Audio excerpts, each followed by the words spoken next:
اب بہت سارے لوگ یہ سوال کرتے ہیں کہ جنازے کی نماز پڑھنے کے بعد دعا کرنے میں حرج کیا ہے؟ بھائی دعا ہی تو ہے، میت کو دفن کرنے کے بعد 40 قدم چل کر دعا کرنا دعا ہے، کیا حرج ہے؟ قبرستان کے دروازے پر کھڑے ہو کر دعا کرنا کیا حرج ہے؟ دعا ہی تو ہے۔ میت کے گھر پہنچ کر سارے لوگوں کو اکٹھا کر کے میت کی مغفرت کے لیے دعا کرنا بظاہر کوئی برا عمل نہیں ہے، دعا ہی تو کر رہا ہے۔ میں آپ سے ایک سوال کروں، آپ فجر کی نماز میں ایک سجدہ کرنے کے بعد بیٹھ جاؤ اور اللہ کے سامنے دعا کرنا شروع کر دو، بھائی دعا کرنا کوئی برا عمل ہے؟ آپ کیا کہو گے؟ نماز نہیں ہوگی۔ اگر کوئی فجر کی نماز میں ایک رکعت میں 2 سجدے ہیں، اگر کوئی 3 کر دے، بھائی سجدہ ہے، اللہ کے سامنے سجدہ کرنا، سجدے کا انکار کرنے والا شیطان، اللہ نے فرمایا فَخْرُجْ مِنْهَا فَإِنَّكَ رَجِيمٌ، تو نے سجدے کا انکار کیا، اللہ نے فرمایا نکل جا۔ اب یہاں تیسرا سجدہ ہو رہا ہے، حرج کیا ہے؟ سجدہ ہی تو کر رہا ہے، کوئی برا عمل تو نہیں ہے، اللہ کے سامنے جھک رہا ہے، 3 مرتبہ مزید سبحان ربی الاعلیٰ کہے گا، اللہ کی حمد و ثنا بیان کرے گا، بظاہر برا عمل نہیں ہے، لیکن آپ کیا کہو گے؟ نبی کا طریقہ نہیں ہے۔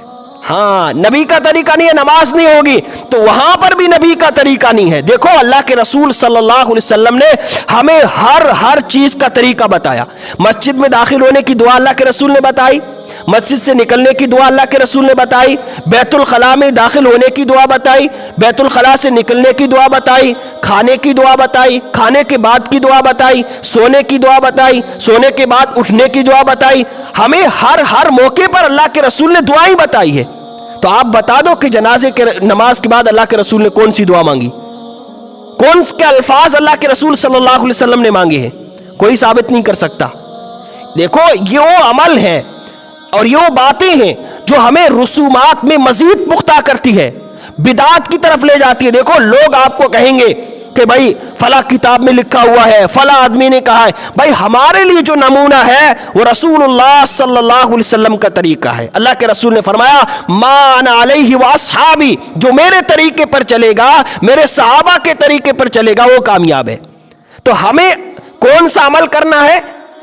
جس کو نبی کریم صلی اللہ علیہ وسلم نے کیا ہو، جس کو صحابہ اکرام نے کیا ہو۔